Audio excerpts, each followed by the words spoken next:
Buenas noches. Buenas noches. Bien, ahí está mejor, es cierto. Bueno, antes de comenzar por ahí, para tener en cuenta, ¿no? Cuando hablamos de esto que compartíamos hoy en la reunión, así que Jorgito nos compartía, siempre debemos recordar primera de Juan, cuando dice que si confesamos nuestros pecados, el Señor es fiel y justo para perdonarnos. El verbo que utiliza ahí está en presente y habla de un perdón continuo. Dios nos va a reclamar cuando realmente nosotros entregamos ese pecado delante del Señor, a reclamarnos nuevamente que por qué lo habíamos hecho. No nos va a reclamar. No es como nos pasa con nuestras amistades, nuestros amigos, que luego de que cometemos algo vienen y nos recuerdan: che, ¿te acordás cuando vos a aquel momento le hiciste esto? Porque está el rencor en el corazón del ser humano, pero no hay rencor en el corazón del Señor. Entonces, justamente hay perdón y misericordia. Así que alentarte que confíes que lo que Dios ya ha perdonado no lo vuelve a traer a la memoria. Sigue siendo Satanás. Por eso dice también el versículo anterior que tenemos abogado. Quiere decir un representante delante de Dios que defienda nuestra causa. Y como decía el domingo el gaucho que leía en Habacuc, siempre me acuerdo de una canción que cantamos de ese pasaje que dice que aunque la higuera no traiga frutos, ni en la vida haya frutos, con todo yo me alegraré en Jehová. La confianza plena, ¿sí? No dejes de confiar en el Señor. El Señor tiene control de todas las cosas, no se le escapa nada, no se le escapa, ni siquiera dice la palabra de Dios, un cabello. Yo no sé qué le pasa a usted, pero yo cada vez que me baño, me peino, siempre veo algo que cae ahí y digo, ¿qué le va a hacer? No hay nada que hacer. Con el tiempo va pasando, las cosas se van marcando y nos va matando nuestro paso de año. Pero para el Señor, aún esas cosas están en su presencia y Él controla todo. Así que alentarlos a seguir cada uno de nosotros confiando en el Señor. Yo sé que ustedes tienen muchas ganas de que comencemos este tema. Traje una sopa, les voy a explicar cómo vamos a ir trabajando en este tiempo. Vamos a dividir estos miércoles, los vamos a dividir 2 miércoles cada uno. 2 miércoles voy a tomar yo, 2 miércoles va a tomar Leandro, y así nos vamos a ir haciendo el ping-pong. Hoy empiezo con la introducción, la semana que viene vamos a ver la primera secta, que es los mormones. Sí, lo que piensan, cómo se fundó, de dónde viene, cuáles son sus ideas, las estrategias que ellos tienen para llegar a la gente. Y vamos a ver la introducción, que nos va a llevar 2 hojitas para completar. Vamos a hacer un PowerPoint, así que yo les voy a pasar esta hojita para que cada uno pueda estar completando. Si le pasan a estas chicas. La idea de esto es que pueda quedar un material y cada uno en casa para después poder consultar, si no nos quedemos solamente, son 2 hojitas, así que si les tocó 4, compartan con alguien. La idea de esto es que podamos armarnos de herramientas. A veces hay cosas que vamos a quedar en claro acá, a veces cosas que se van a llevar a su casa y van a preguntar, pero ¿qué fue lo que dijo que no me acordaba? Entonces la idea es que quede... ¿ustedes lo querían también? No tengo más. Ahí está. ¿Listo? No, yo tengo el PowerPoint. Lapicera, no sé si tienen, yo tengo una acá, no sé si alguien más le falta lapicera por acá. Bien, y como decía recién, hoy vamos a ver la introducción, la semana que viene vamos a ver los mormones y así sucesivamente. No vamos a ver todas las sectas, ¿sí? Porque son muchísimas, pero sí vamos a ver algunas que hoy nos rodean en Villa de Angostura, ¿sí? Como el mormonismo, Testigo de Jehová, pentecostales, algunos de ellos vamos a estar considerando. Así que vamos a orar, le vamos a pedir al Señor que nos guíe y que realmente comience hablando a nuestra mente y a nuestro corazón en esta noche. Padre, te damos gracias por este día, por darnos esta oportunidad de estar juntos, porque Padre, sabemos que venimos ante ti, sabiendo que el dador de todas las cosas eres tú, Señor. Todo don perfecto y toda buena dádiva, dice tu palabra, proviene de tu mano, Señor. Y venimos aquí, Señor, porque queremos recibir el consejo de tu palabra, que es la mejor dádiva, el mejor regalo que podemos recibir para cada uno de nosotros. Abre nuestra mente, nuestro corazón, Señor, calma nuestro dolor, nuestras aflicciones que a veces traemos, porque, Padre, venimos a un Dios que todo lo puede, un Dios que todo lo hace y un Dios que todo lo ve.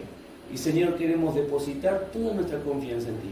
Ayúdanos a permanecer en humildad, Señor, delante de tu presencia, a reconocer que tú eres el único Dios en los cielos, en la tierra y debajo de la tierra.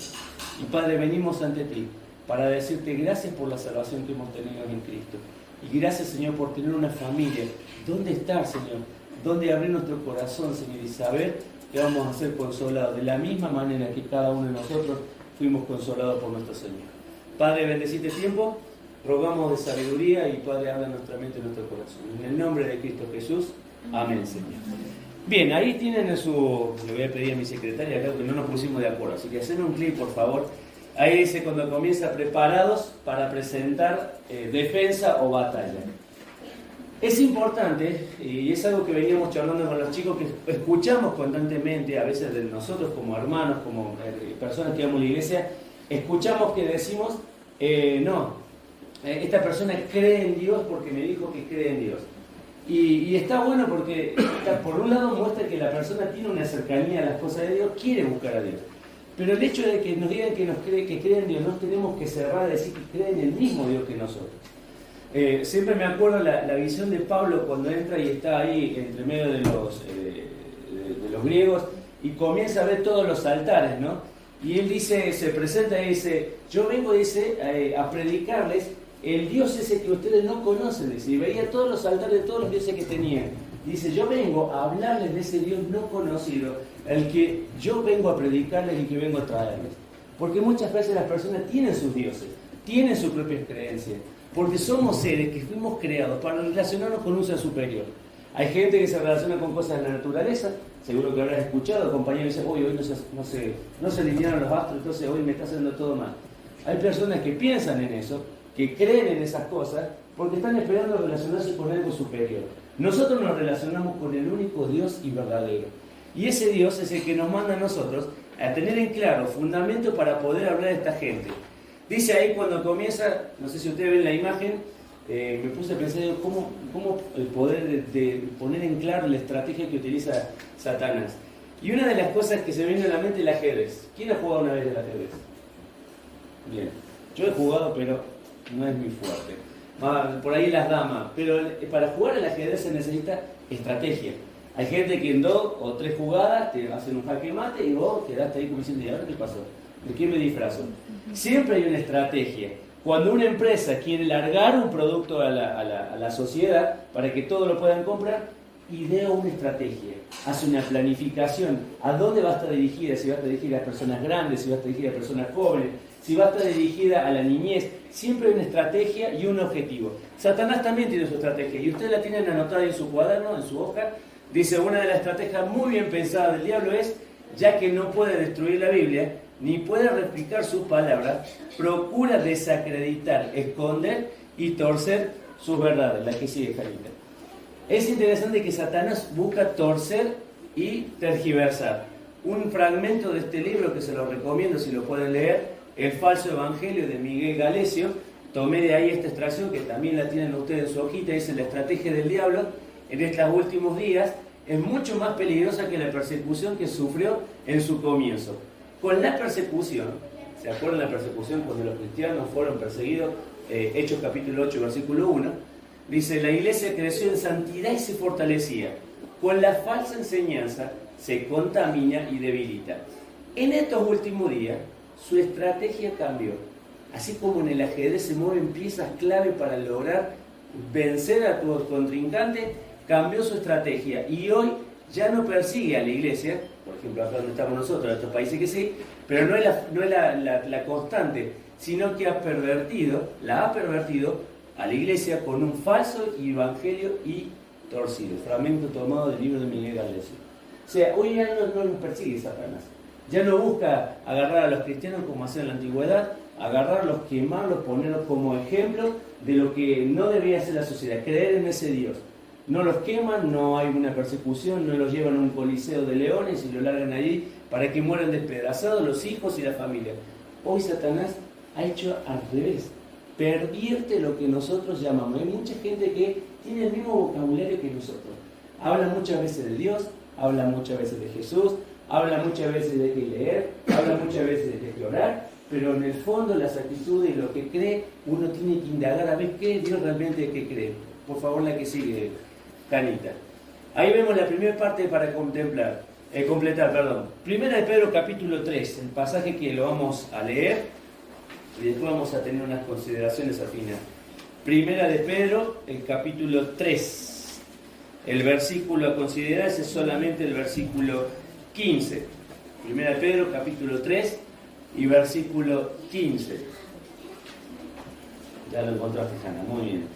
Dice así, lo voy a leer bien fuerte. Sino santificad a Dios, el Señor, en vuestros corazones, y estad siempre preparados para presentar defensa con mansedumbre y reverencia ante todo aquel que os demande la razón de la esperanza que hay en vosotros. ¿Cuáles serían las palabras que habría que completar? Hacé clic, Hanna, por favor. La primera, está siempre preparados. ¿Sí? La primera de las palabras para completar, siempre preparados. Ya vamos a hablar, el Señor siempre nos quiere dispuestos. ¿Sí? No sé si ustedes se han puesto a pensar, pero nosotros vivimos en un lugar donde tenemos empresas que brindan servicios, como por ejemplo el gas, como por ejemplo la luz, o como por ejemplo también la municipalidad que presta un servicio de limpieza o de lo que es recolección de residuos. Siempre hay alguien que se queda de guardia. No es que todos se van a descansar, llega el sábado y el domingo, bueno, todos panza arriba, vamos a descansar. Siempre hay alguien que está en guardia. ¿Por qué? Porque ante la menor circunstancia, ya sea del gas, de la luz, ya sea de la recolección de residuos, la empresa que está encargada tiene que salir y responder por esa situación. Entonces, el Señor nos pide a nosotros que tenemos que estar siempre preparados. Tenemos que estar también en esa actitud en guardia, en alerta por las cosas que pasan. Segunda, Hanna, ¿para qué tenemos que estar siempre preparados? Para presentar defensa. No dice para contrincar y hacer una batalla. Presentar defensa. ¿Sí? Hoy, por más que sepamos que tenemos el Evangelio, que estamos parados en Jesucristo, la intención no es con los botines de punta a una persona que no cree en el Evangelio, o que creen en el Dios mormón, o que creen en el Dios pentecostal, o que creen en el Dios católico. No es la intención de golpear a la persona y decirle, estás equivocado, yo tengo la verdad, acá se dice lo que dice la Biblia. No es esa la intención. La intención es presentar defensa. ¿Sí? La estrategia que vamos a llevar con esas personas. Y ahí dice, ¿para qué? ¿Para cómo? Con mansedumbre, con reverencia, ante aquel que todo demanda razón de la esperanza que hay en vosotros. Janita es la que sigue. Vamos a ver la introducción. ¿Qué es una secta? Antes no lean la fotocopia. ¿Qué es una secta? A ver, antes de leer la fotocopia. Sí, no, es la sexta. No, este es secta. ¿Qué es una secta? A ver. Vamos, algo que se le venga a la cabeza. Una secta es... un grupo religioso con una ideología. Un grupo religioso que sigue una ideología. ¿Qué más? Que siguen a alguien. Que siguen a alguien. Muy bien, dos cosas que es muy verdad. Muchas veces una secta tiene una ideología. Toma cosas de la Biblia, agrega cosas, un líder supuestamente iluminado, que alguien vino, lo bajó, le dio una enseñanza, fuera de lo que dice la Biblia, y esa persona justamente es la que genera todo esto de un nuevo movimiento religioso, que todo el mundo está equivocado, que ellos son los únicos que tienen la verdad, y todos aquellos están fuera de la verdad. Bueno, ahí dice según el diccionario de la Real Academia Española, secta es un conjunto de seguidores de una parcialidad religiosa o ideológica, una doctrina religiosa o ideológica. Janita es la que sigue. Entonces dice, el término se aplicó más a los movimientos religiosos que son evidentes. ¿Por qué cosa? Haceme clic, Hanna, para que los chicos puedan completar. Por su evidente, que son evidentemente sectarios, diferentes por su devoción a una posición doctrinal o a una, que dijo ahí recién Anabela, a un líder en particular. Tal devoción por lo general se defiende en base a que la doctrina o el líder expresa un descubrimiento o hace hincapié en una verdad religiosa fundamental que, según la secta, la religión ha suprimido. Es lo que decíamos recién. Un hombre que recibe una revelación especial a través de un ángel, a través de una presentación sobrenatural, que le revela que hay algo nuevo que tiene que comunicarle al mundo. Y uno puede decir, wow, tiene razón esta persona porque recibió una revelación especial. Pero cuando uno va a la Biblia, ¿sí? Hay dos pasajes que son fundamentales. Uno es el que dice, Pablo que dice, si cualquiera uno de nosotros viniere con un evangelio diferente al que ya hemos anunciado, sea anatema. O sea, ya el evangelio está puesto acá. No hay otra forma de cambiarlo, no hay otra forma de volverle a agregar cosas, sacarle cosas. Está acá. Entonces, ¿qué hace el enemigo? Vamos a traer un nuevo evangelio, otro evangelio diferente. Pero también hay otro pasaje que está en Apocalipsis cuando termina la Biblia, que dice, cualquiera que le agregare o le quitare una tilde o una jota a la palabra de Dios sea también maldito anatema. Entonces, nos tenemos que saber estas dos cosas. Ya no se le puede agregar más la Biblia, así como vos lo tenés, así como la recibiste. En la versión que estás estudiando, la 1960, no se le agrega más nada. ¿Sí? Vamos a ver ahora, más adelante, que hay gente que tiene la Biblia, pero tiene un libro aparte de la Biblia, que es superior a la Biblia, y que ese libro que tiene es el que maneja toda su forma de pensar y su forma de vivir. La siguiente, Janita, por favor. ¿Cuáles son las características que tiene una secta?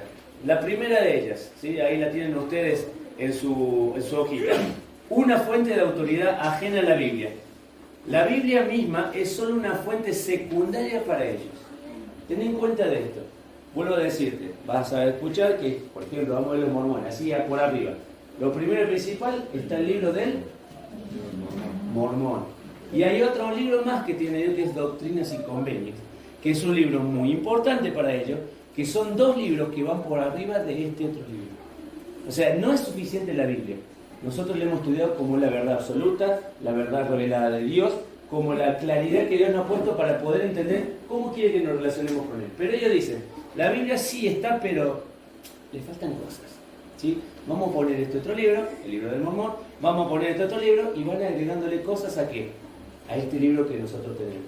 Por eso la primera es una fuente de autoridad ajena a la Biblia, que para ellos la Biblia es secundaria. La segunda de las cosas es el rechazo de la justificación por la gracia sola. Ya vamos a ver esto que es muy importante, que muchas de las sectas lo que menos están pensando es que Jesucristo, primero que Jesucristo no es Dios para ellos. ¿Sí? Ya lo vamos a ver cuáles son las dos enseñanzas más prácticas. Para ellos no es Dios.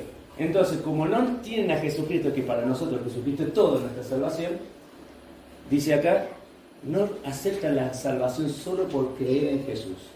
Entonces ahí vienen las obras. Y ahí la gente tiene que hacer cosas para lograr el beneficio de ser aceptado por Dios. Hace un tiempo atrás venía un matrimonio, que cada tanto por ahí viene y nos acompaña, y me decía, en la iglesia donde estábamos antes, nos obligaban todos los fines de semana a hacer empanadas, porque nos decía el pastor que si no hacíamos buenas obras, no podríamos entrar el día de mañana en el reino de los cielos. Entonces, todos los fines de semana ese matrimonio se la pasaba haciendo empanadas para vender, para recaudar fondos para la iglesia. Entonces, hay cosas que tenemos que darnos cuenta que está pasando a nuestro alrededor. No está pasando hace 20 años atrás, ni va a pasar 30 años adelante. Está pasando ahora en el 2022. La siguiente, Hanna, por favor. La siguiente de las cosas. ¿Cuál será? Porque ese está todo incompleto. Hacele clic, Hanna, por favor. La siguiente de las cosas. La desvalorización de Cristo. Y lo puse como el eje, en el medio de todo. Para ellos vuelvo a decir, Jesucristo no es Dios. Jesucristo no es hijo de Dios. No tiene poder para salvar. No tiene poder para perdonar. No es el único mediador entre Dios y los hombres. Hay muchos mediadores más, entre ellos después nos vamos a ir dando cuenta cuáles son los que dicen ellos que median entre Dios y el hombre. La cuarta es un grupo como, el grupo como la comunidad exclusiva de los salvos. ¿Sí? Esto también lo escuché, que ellos son los únicos que tienen la salvación. ¿Sí? Si no está en el mormonismo, si no está, no sé, en el catolicismo, si no está en alguna de estas sectas, no sos salvo. Estás perdido en el universo por allá con los otros. Y más, vamos a ver un video en el cual una de las denominaciones nos llama a nosotros, que somos hijos del diablo, por no creer en el Dios que ellos tienen. Después lo vamos a ver por qué nos llaman así. Y la última, el papel central del grupo, el papel central del grupo en la escatología, me faltó poner ahí una frase, es malo. Siempre hablan del futuro y me quedó una de estas que después la vamos a compartir también en uno de los videos, y que dice que quiere que nosotros cuando nos morimos, ¿qué pasa? Te comen los gusanos. Pero nuestra alma, nuestro cuerpo son tres cosas: alma, cuerpo y espíritu. Uno va a ¿dónde? Al cielo. Al cielo si realmente aceptó a Jesucristo como su Salvador. Para ellos dice que no vamos al cielo, nos vamos a ir a un planeta lejano. En ese planeta lejano, cada hombre va a tener muchas diosas y van a poder engendrar y gobernar un mundo para él y sus diosas. Vos podés decir, ¿de qué me estás hablando? ¿De dónde sacaste este verso, de este cuento? Bueno, vamos a ver, por eso vuelvo a decir, el futuro para ellos no hay nada que ver como lo que dice acá la Biblia. La Biblia dice que después, los cristianos, una vez que morimos, vamos al cielo, a las bodas de Cordero, pero antes pasamos al tribunal de cuentas. Y ahí tenemos que rendir cuentas por lo que hicimos aquí en la tierra, sea bueno o sea malo. Después de eso pasamos las bodas de Cordero, y después venimos con el Señor a la tierra y gobernamos junto con el pueblo de Israel los 1000 años. Y después de eso, Satanás vuelto a sal suelto, hace macanas y termina el último, digamos, el último rebelión de Satanás hasta que es destruido. Entonces, ellos también hablan del futuro, pero de un futuro que no está en la Biblia. Janita, por favor, el siguiente. Ya estoy aburrido también. Dice ahí, redefinimos entonces qué es una secta. Vamos a completar lo que nos falta. Hanna, por favor. Una secta es una perversión religiosa. ¿Sí? Grabate esa palabra. Una perversión religiosa. Es una creencia y práctica en el mundo de la religión que exige devoción a un líder o a un grupo religioso centrado en una doctrina falsa. Janita, la que sigue. Es una herejía organizada. Y no saben cuánto saben de Biblia estas personas. Está bien, por ahí la saben mal, pero no saben cuánto saben de la Biblia. Y no hacen institutos, y no hacen estudios teológicos, y no hacen estudios universitarios, pero dentro de la iglesia tienen una estructura en la cual todas las semanas hay que estudiar la Biblia. Y eso me hace preguntar a nosotros. ¿Cuántas veces nosotros nos quejamos por sentarnos en la Biblia y de ver lo que la palabra de Dios tiene para decirnos para nosotros? Y vemos a otros grupos que son religiosos, que están en la mentira porque están cegados por Satanás. Y vemos que esa devoción, esas ganas de aprender, de tener conocimiento, está bien, ellos después tienen promociones como si fuera una empresa. Empiezan de abajo hasta que llegan allá arriba de todo. Pero están equivocados. Hanna, la siguiente, por favor. ¿Para qué estudiamos sectas? Pregunta del millón. ¿Para qué estudiamos? No me va a decir para poner bien después de la quinta, ¿no? Porque ya me dijiste lo que es. ¿Para qué?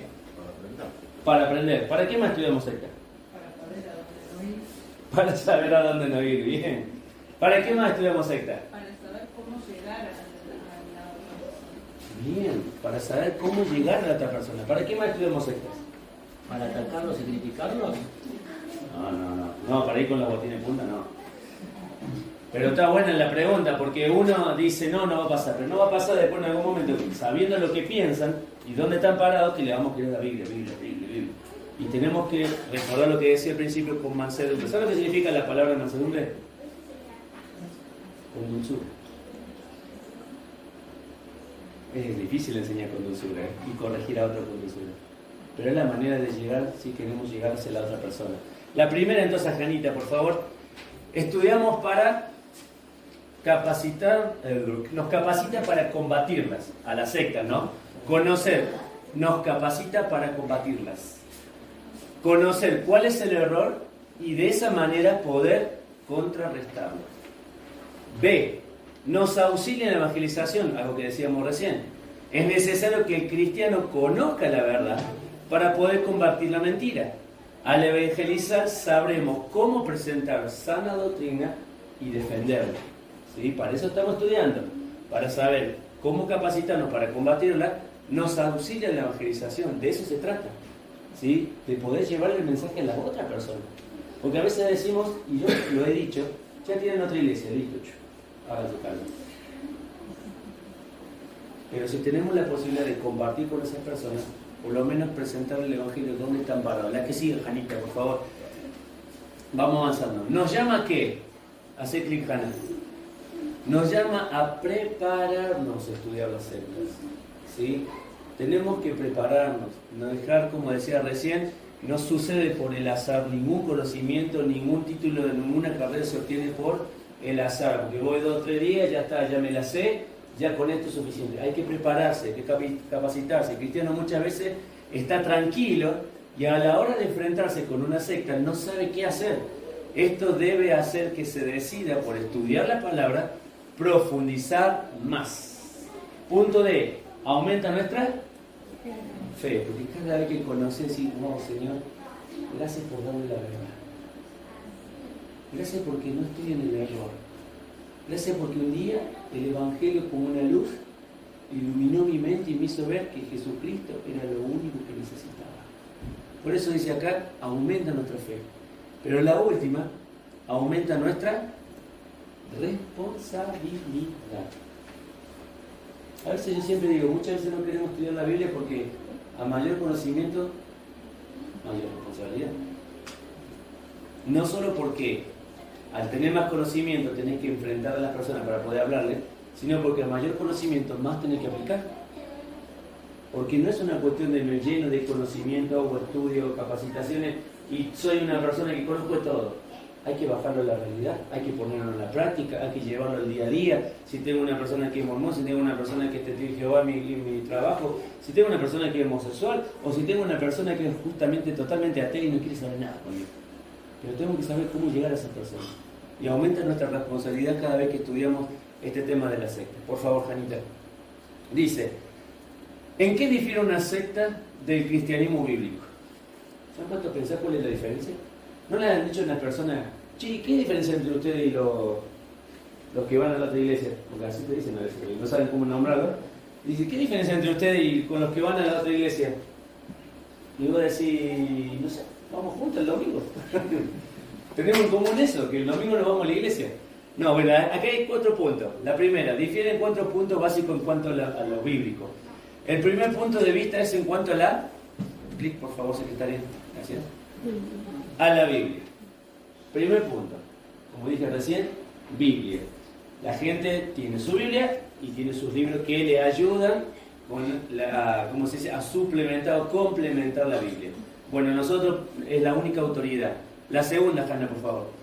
Su punto de vista en cuanto a la salvación. Para nosotros la salvación es por fe, en la obra de Cristo, de Jesucristo. No necesitamos otra cosa. Si la salvación no fuera por fe, decía Pablo, por más que murió Cristo. O sea, ¿de qué valió que muriera Cristo? Si yo para una vez que murió Cristo tengo que hacer unos 20 Ave María, unos 14, no sé qué, Padre Nuestro, y en otras iglesias podemos hacer un montón de otras cosas. Entonces, o haciendo empanada, esa, papilada, Bien, su punto de vista en cuanto a la salvación. Cuarto punto, su punto de vista en cuanto a la vida futura. ¿Sí? Lo que decíamos recién. La Biblia habla sobre un futuro después de esta muerte, pero para ellos no tiene nada que ver con el futuro que nosotros esperamos. Y la última, su punto de vista en cuanto a Jesucristo. Es lo que decíamos recién. Jesucristo para ellos no es Dios, entonces si no es Dios, no puede morir por las personas que realmente son iguales que él. Continuamos, Janita. 2 enseñanzas comunes de las sectas. Si tuviéramos que tomar una prueba, estas 2 serían las cosas principales. La primera de ellas, 2 enseñanzas comunes de las sectas son que, por favor, Hanna, que Jesús no es Dios. Grábate eso. Jesús no es Dios.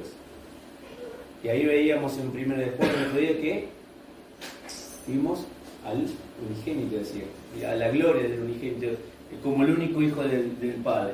Y la segunda, que la salvación no es solo por fe. Muy bien, Cristo. Está escrito. Bien, 2 cosas importantes, grábense en eso. Entonces, ¿cuál es la diferencia entre estas dos, entre la secta y el Evangelio? ¿Cuáles son las 2 enseñanzas comunes? Rápido, sin mirar. Que Jesús no es Dios y Bien. que la salvación no es solo por fe. Bien, qué bien, Cristian, está ahí despierto. Seguimos, por favor, Janita. Ahí dice, la esencia del engaño, ¿sí? Para terminar, lo dijo Agustín Hipona, la esencia del engaño es hablar 90% verdades y 10% mentiras. De esta manera ocultan con muchas verdades sus mentiras y fundamentales y llevan a las personas a creer que esa es una verdad completa. Como escribió en Agustín de Hipona en el siglo IV, no hay ninguna doctrina falsa que no contenga algo verdadero. Y ponete a pensar en esto. Desayuno. 6 de la mañana, 7 de la mañana, no sé qué hora te levantas. 8, bueno, 12, no creo ya desayuno, ya tipo almuerzo ya. Pero ponele que te levantás temprano. Desayuno. te preparas una buena taza, no sé, ¿qué toman? Café, leche, mate, bueno, mate. Y justo agarraste una botella ahí de lavandina y estaba media destapada y llena, y pasaste para ahí, cae un chorrito de lavandina en la taza. ¿Y vos qué haces? Decir, ¿me la tomo o no me la tomo? Te limpia las tripas. ¿Qué hacemos con ese poquitito? ¿Me la tomo o no me la tomo? No me la tomo. ¿Sí? Porque justamente ese poquitito que cayó contaminó el resto de lo que vos ibas a ingerir. Bueno, eso es el concepto del engaño. El concepto del engaño es tomar parte de la verdad y poner algo de la mentira en el medio para hacer que eso que nosotros vamos a ingerir, que creemos que es palabra de Dios, termine dañando nuestro ser y nuestro corazón. Lo mismo decía Eclesiastés, una simple locura hace el perfume del perfumista. Una mosquita que se caga en un perfume, así que uno se dedique a hacer perfume. Yo nunca me dediqué, ¿sí? Digo esto, pero hay gente que sé que trabaja con cosas naturales, pero le cae una gotita y una mosquita en el medio. Esa mosquita ya contaminó todo el perfume. Lo mismo pasa con esto. Una simple y pequeña mentira, ahí susurrando en el medio, hace que todo lo que están haciendo ya no sea verdadero. Por eso el Señor Jesús mató a los hijos de Aarón cuando trajeron, cuando trajeron fuego para el altar, y les dijo, este fuego es fuego extraño, no es el fuego que tiene que haber. Y esas personas que estaban allí tuvieron que morir, porque trajeron algo que no era real. Lo de eso se trata del Evangelio, de que predicamos lo real. Vamos a Primera de Pedro, ahí donde estábamos, capítulo 3, versículo 15. Vamos a leer un par de cositas. Me parece que son las 9. Ya son las 9. Bueno, primero vamos a leer dos cosas, sí. Déjalo ahí, dice así. ¿Quién me lo quiere leer, por favor? Bien fuerte. Bueno, dale, Candy, bien fuerte. Si no, santificad a Dios el Señor en vuestros corazones, y estad siempre preparados para presentar defensa con mansedumbre y reverencia ante todo el que os demande razón de la esperanza que no hay en vosotros. Muy bien. Tarea para el jueves que viene. Primera de Pedro, capítulo 3, versículo 15. De memoria. Pare, no me guarden. 2 puntos para considerar. Primero, dedicados al Señor. Dice ahí la primera palabra, santificada al Señor. Dice ahí jajiazo en el original, que significa hacer puro. Pero dice ahí, dice santificados a Dios en vuestros corazones. ¿Sabe que cuando utiliza la palabra corazón, ahí utiliza todo lo que es el ser interior, la parte intangible nuestra mente, nuestros pensamientos, nuestra voluntad? Y sabe que cuando hablamos de santificación estamos hablando de algo que apartamos para un uso en particular. Por ejemplo, yo me acuerdo cuando era chico, ¿sí? Me gustaba jugar al fútbol, aunque ahora no parezca, ojo al piojo, Me gustaba jugar al fútbol, Jorgito no diga nada. Me gustaba jugar al fútbol, y le digo la verdad, jugaba lunes, miércoles, viernes, sábado. 4 días a la semana jugaba la pelota. Pero dejaba para el sábado, que íbamos a la cancha grande, me dejaba siempre en unas medias de Argentina largas que me llevaban hasta acá con las canillas. La semana jugaba con las peor medias, las que estaban rotas, las que estaban agujereadas, si eran de Boca, si no eran de Boca, cualquiera. Pero llegaba el sábado y me ponía la mejor media, los botines y las canilleras. ¿Saben qué estaba haciendo? Estaba apartando algo para algo especial para mí. El Señor dice acá, en este capítulo que estamos leyendo, santificad siempre al Señor. Y el primero de los puntos, ¿saben cuál es? La dedicación nuestra. Tenemos que aprender a darnos cuenta que el Señor tiene un propósito para nosotros y que Dios quiere preparar nuestras vidas para poder servirle a Él, pero hay algo que tenemos que hacer. Tenemos que estar apartados para lo que Él quiere que nosotros hagamos. ¿Saben que lo voy a presentar en algo sencillo? Y esto no es una cuestión de ofensa, ni una cuestión de pelea, ni de lucha. Pero ¿cuántas veces cuando se pide salir a repartir folletos estás presente? Dime por una. ¿Cuántas veces cuando dicen vamos a trabajar en limpiar acá, estamos presentes? ¿Cuántas veces cuando se dicen vamos a hacer tal cosa, se necesitan manos? Y empezamos, ¿qué día es? A esa hora no puedo. No hay disponibilidad para mi vida. ¿Saben que la palabra dedicación significa Y justamente cuando dice santificados al Señor, ¿saben la palabra que utiliza ahí el Señor? Curios, que significa la autoridad absoluta. En un reino común, cuando un rey toma una decisión, todos los súbditos que tienen que hacer, acatar. Ahora nosotros tenemos un rey que, si bien es el Señor del universo, no es un Señor tirano. ¿Por qué? ¿Qué es lo que está haciendo? Sigue invitándonos a nosotros que hagamos ¿qué? Poner tu vida a disposición. Es lo que te decía al principio. Cada uno de nosotros estamos con un montón de cosas. Te hago una consulta más. ¿Estás orando por un discípulo?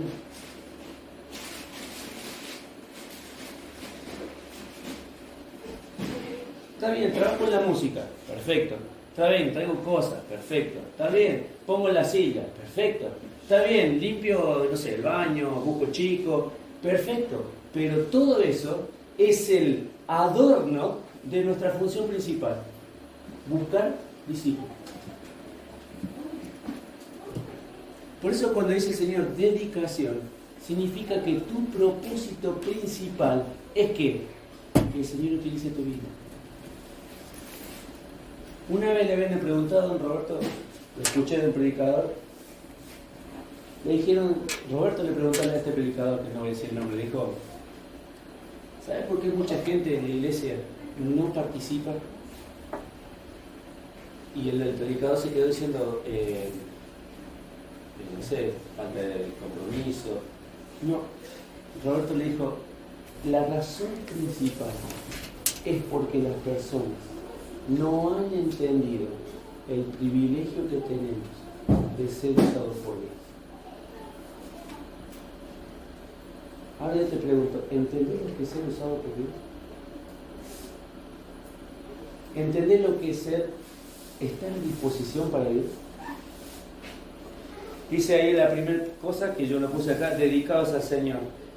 Y dice la segunda, y con esto termino, alistados por el Señor. Dice ayer en el pasaje que leímos, siempre preparado. Y la palabra siempre significa constantemente. Amós 4. Amós 4. Si Habacuc es difícil, Amós. Amós capítulo 4. Amós capítulo 4.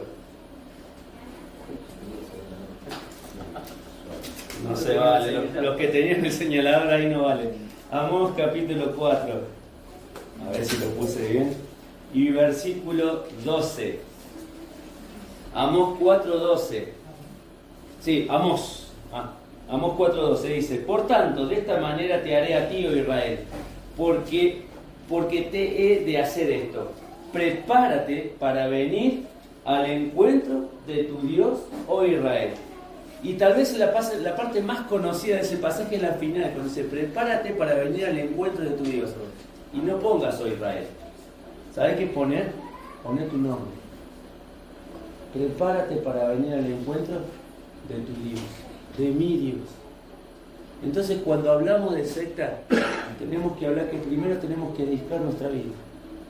Yo no sé cómo estás viviendo. Si hoy te sentís a un costado de camino, tal vez te sentís una persona que no está haciendo lo que tiene que hacer, tal vez estás en un momento en el cual estás en una incertidumbre, dolido. Si estás dolido, anda al médico. ¿Qué hacemos cuando estamos enfermos? ¿Dónde fue Silvana? ¿Me duele el pie? ¿Dónde fue? A la ferretería, a decir, che, me duele acá, necesito que... Fue el médico. Si no estamos, hay una dolencia en el corazón, vamos al Señor para contársela. Si estamos heridos, vamos al Señor para que sane nuestras heridas. Si estamos debilitados, dice el Señor, levantémonos y empecemos a buscar al Señor. Pero Dios no nos quiere que estemos sentados, esperando que pase un año más. Termino con esto. Leía el otro día, estamos leyendo la parte de Éxodo, cuando llegan ahí a Cades Barnea, ¿sí? Y mandan a quiénes, a los espías, ¿a qué? A mirar la tierra, ¿no? ¿Se acuerdan que lo estuvo viendo Carlitos, lo estuvo compartiendo, que dos de ellos vinieron con la visión? ¿Sabe qué? Cades Barnea, ¿sabe lo que significa bíblicamente? El lugar de nuestra decisión. El pueblo tenía que tomar una decisión allí.